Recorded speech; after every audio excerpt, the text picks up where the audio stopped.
I'm Tracy Sabol. Tonight on EWTN News Nightly, it's time to stop this war. The Latin Catholic Patriarch of Jerusalem pleads for an end to the Israeli-Hamas conflict. Safe and sound. A student on a pilgrimage to the Holy Land barely escapes the line of fire. Hear what she has to say. How far we've come. Lessons learned from the pandemic with former U.S. Surgeon General Dr. Jerome Adams. And a necessary conversation.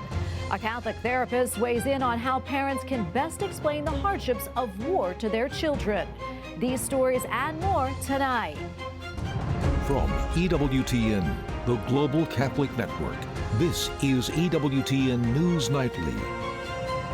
Thank you for being with us on the Feast of St. Anthony Mary Clare. Our top story tonight, war rages on in the Middle East as the latest barrage of Israeli airstrikes leaves more than 700 dead. That is according to the Palestinian Ministry of Health.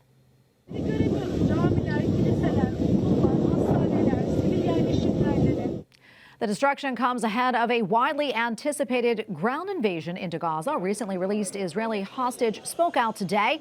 The 85-year-old grandmother described her ordeal, saying that she had been kidnapped on a motorbike and taken to Gaza. She likened her experience with Hamas to going through hell. French President Emmanuel Macron becomes the latest world leader to visit Israel as he extends condolences on behalf of all citizens of France to the Israelis.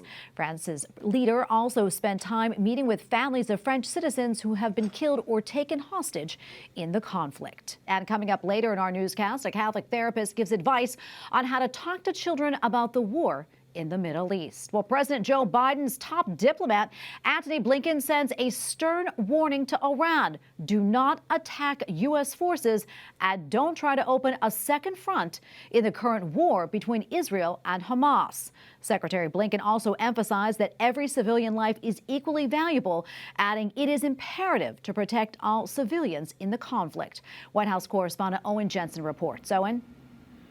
Tracy, today, U.S. Secretary of State Antony Blinken spoke at the United Nations, telling members the world stands at a crossroads and there are two paths to choose from: death, destruction, and suffering delivered by Hamas, or a path towards greater peace and stability.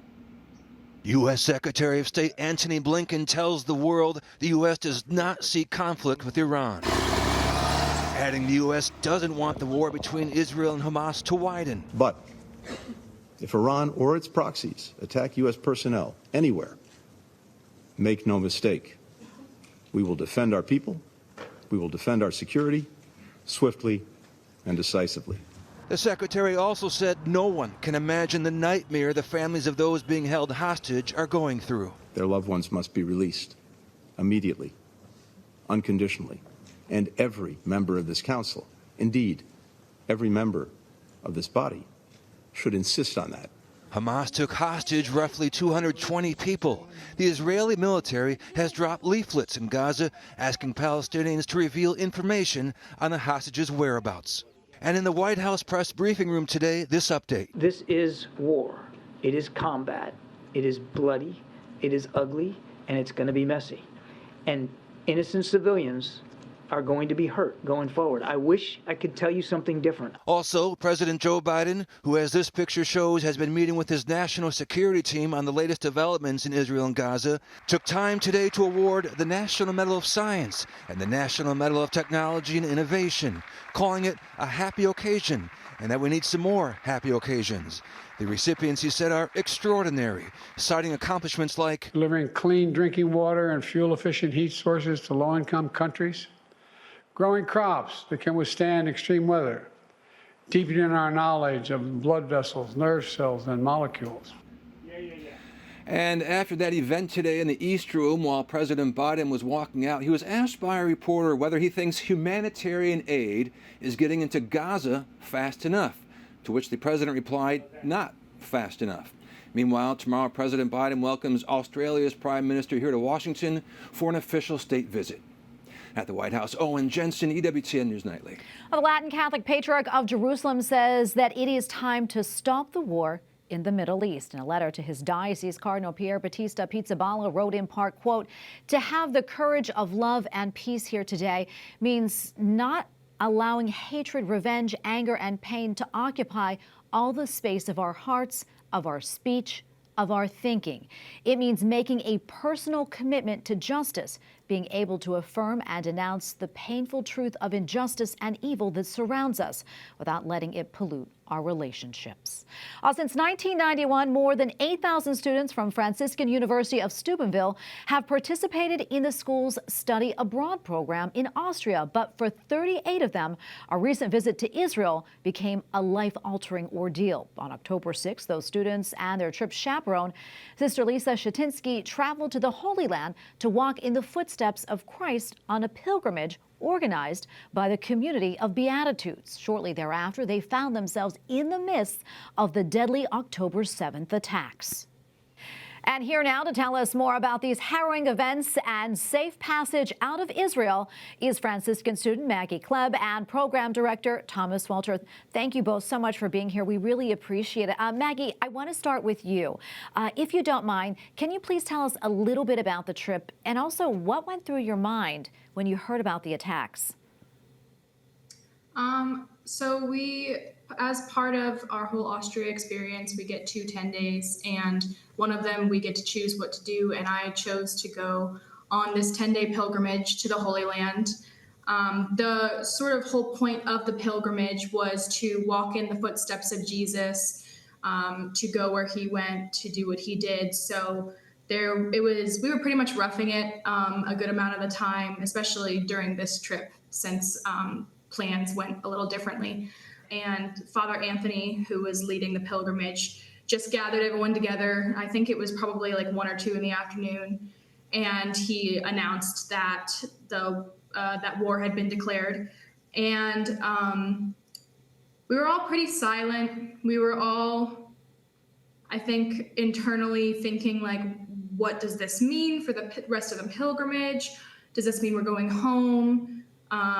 I know I don't think that I fully understood like the gravity of the situation, just because my thought going into the pilgrimage was, oh, it's Israel. These types of things happen. It's probably not a huge deal. We'll figure it out, like that type of thing.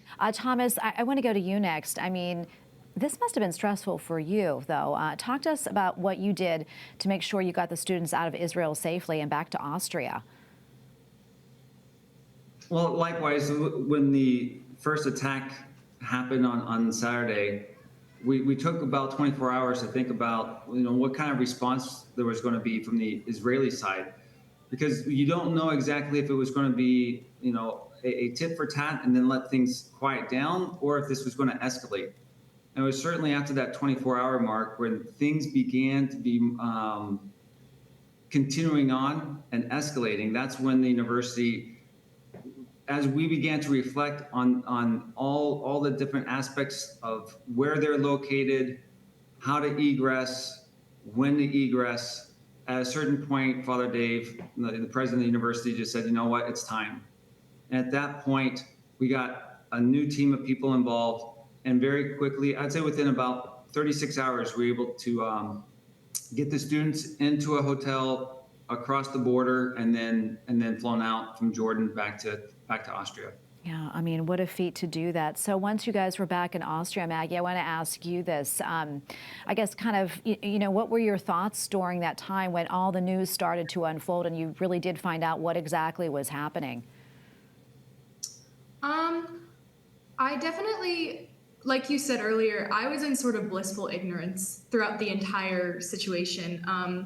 I never really knew exactly what was happening. So during the whole process of leaving the country and like going to one hotel, then busing out of the country, going to another hotel, our group remained relatively joyful, but at the same time, I felt very much carried by God the whole time. So I never really was super worried. Even afterwards, I don't feel like, looking back, I don't feel like I was ever in any real danger because God had me. So it was overall an enjoyable experience for me, and I would definitely do it again. That's good, Maggie. That's beautiful. Thank you for sharing that with us. And we're all so glad you're all so safe. Thomas, I mean, Franciscan clearly has very close ties to Israel. That said, I'm curious, is the university doing anything to maybe help the situation there? And what are the plans to send students back on that pilgrimage moving forward? I think when it comes to the future of the pilgrimages there, we're going to have to take that, semester by semester, year after year, until the situation definitely stabilizes or calms down to the point where, Father Dave, as well as the parents, feel like, okay, it's good enough to return. So we'll take that as it comes. Well, thank you both so much for speaking with us. We're so glad you're safe, and God bless you both. We really appreciate you taking the time to speak with us. Thank you, Tracy, very much. Pope Francis has accepted the resignation of a bishop from Poland. Bishop Grzegorz Kazak had been facing calls to step down over poor management of scandals in his diocese. One priest had been accused of hosting a party in August with male prostitutes. The 59-year-old bishop says that he is asking forgiveness for his, quote, human limitations. Georgia's pro-life heartbeat bill remains in place for now. This after the state's highest court rejected a lower court ruling stating the 6-week ban on abortion was invalid and unconstitutional. The case heads back to the lower court. The U.S. House of Representatives enters its third week without a speaker. Today, the House Republican Conference nominated Tom Emmer, a Catholic, and the majority whip to take the gavel. But late this afternoon, he dropped out. Capitol Hill correspondent Eric Rosales has the very latest. Eric. I tell you what, Tracy, it is changing by the minute up here. After more than 3 hours and several rounds of voting, Republicans nominated Minnesota Congressman Tom Emmer for House Speaker. But less than a few hours later, he dropped out of the race. Some Republicans say it's time to move in a new direction. What are we going to do? Go down and just put everybody's name in the damn hat? Maybe for the first time in the history of our conference, we should consider somebody from the outside. I suggest, and I'll suggest it if we go to the House floor for a vote, that it is our leader, Donald J. Trump, for 100 days. 100 days. Today's event. Vote was 117 to 97 for the Minnesota lawmaker who had been in the House since 2015, but more than 24 Republicans said that they wouldn't vote for Congressman Emmer. So he soon realized that it was highly unlikely that he would ever be able to get 217 votes needed to win the speakership. So again, Tom Emmer has dropped out of the race. There was another major issue with pro-life lawmakers. Congressman Emmer, who is Catholic, voted last year to pass the Respect for Marriage Act, which codifies gay marriage, which goes against Catholic teaching. And many pro-life lawmakers said that they were against him for that. Remember, no bills can pass any government funding without a speaker. If something isn't done by November 17th, the U.S. government could face a shutdown. So right now, Republicans are back at square one. They're meeting, trying to go in a new direction. At the Capitol, Eric Rosales, EWTN News Nightly. And we have a lot more still to come here on EWTN News Nightly, including lessons learned, what the former U.S. Surgeon General has to say about the 2020 pandemic and how we can move forward. And we discuss with a Catholic therapist how parents can best explain the seriousness of war to their children.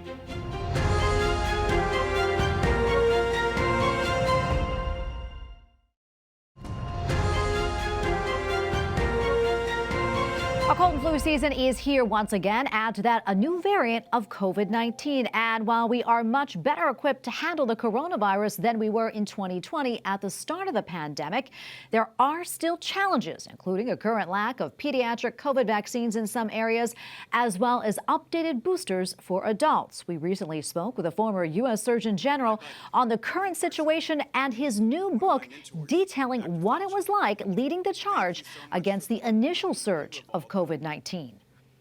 And here to talk about this and more is Dr. Jerome Adams, former Surgeon General of the United States and author of the new book, Crisis and Chaos, Lessons from the Front Lines of the War Against COVID-19. Dr. Adams, great to be with you again. Congratulations on the new book. And I want to get to that in a moment. But first, can you talk to us about why the boosters and the pediatric vaccine have been hard to come by? What do you know? Well, that is a great question, and ironically, it's one of the major themes of my book. We keep making the same mistakes. We remember back in 2020, 2021, when we had difficulty rolling out the initial vaccines across the country, and we're seeing that same difficulty getting, as you mentioned, pediatric boosters available, but even updated vaccines for adults in many places, particularly when you talk about Novavax, which is now available. And it points to a lot of the underlying issues we have with public health infrastructure.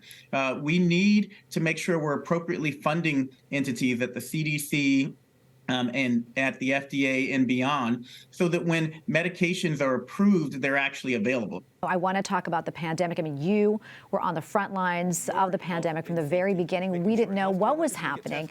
And the title of your book really kind of says it all, Crisis and Chaos. Take us back to that time and talk to us about some of the lessons that you learned. Well, the book was really therapeutic for me, to be honest, because when you're in the fog of war, you don't think about what you're doing. You just move ahead and do the best you can. But I remember back in early 2020 when we didn't know whether to bring groceries indoors and we were wiping down all of our groceries. When we didn't have enough PPE for everyone, and we were forced to resort to making homemade PPE out of T-shirts and rubber bands. And so I think the lesson there is that we have many more tools, and despite what people hear, we are in a much better place than what we were back in early 2020. However, unfortunately, due to politics, due to misinformation and disinformation, and due to fatigue, many people aren't leveraging or using those tools. So in the book, I give people personal tips about how to stay safe from COVID. I also talk about some societal things that we should be doing, like more wastewater testing and improving ventilation. These are low-lift interventions for individuals, but can have a big impact on us from a societal level. I'm curious, what was your biggest challenge at the time as far as being Surgeon General? My biggest challenge was that we had a once-in-a-century pandemic superimposed on top of a once-in-a-lifetime level of presidential election conflict. I'll give you a very real story that I tell in the book. October 2020, Joe Biden said that any president who was responsible for 200,000 deaths should no longer serve, because we'd had 200,000 deaths at that point. And he was rightly raising the alarm about an unacceptable number of deaths. Well, in 2021, we had over 450,000 deaths, twice as many. In 2022, we had still over 220,000 deaths, about 240,000 deaths. And this isn't to criticize Biden. It's to say that when you change the captain of the Titanic, but you don't change the course that we're going into, you're going to continue to hit that iceberg over and over again. Biggest takeaway from the pandemic in your time as Surgeon General? I'd say the biggest takeaway from the pandemic is the poor underlying health of Americans. So that's another topic I bring up in the book. The idea that we did so much worse than the rest of the world in terms of transmission in 2020 is a myth. We actually had about the same level of transmission of most comparable European nations. But where we did terribly was once you got COVID, you were much more likely to end up in the hospital and die if you were in America. And that had little to do with actual pandemic policies of the prior administration, but a lot to do with the fact that America is the most obese country. We have the highest high blood pressure rates. We still have some of the highest smoking rates. Our poor baseline health really impacted our ability to be resilient in the face of the pandemic, and we need to focus on creating healthier communities so that we can have healthier people, and they will be more resilient whatever hits us in the future. Well, Dr. Adams, thank you so much for coming on. Congratulations again on the book. We really appreciate it. Thank you. Check it out on Amazon, Target, Barnes & Noble, wherever books are sold. Up next on EWTN News Nightly, serious conversations, how parents can better communicate to their children about the hardships of war.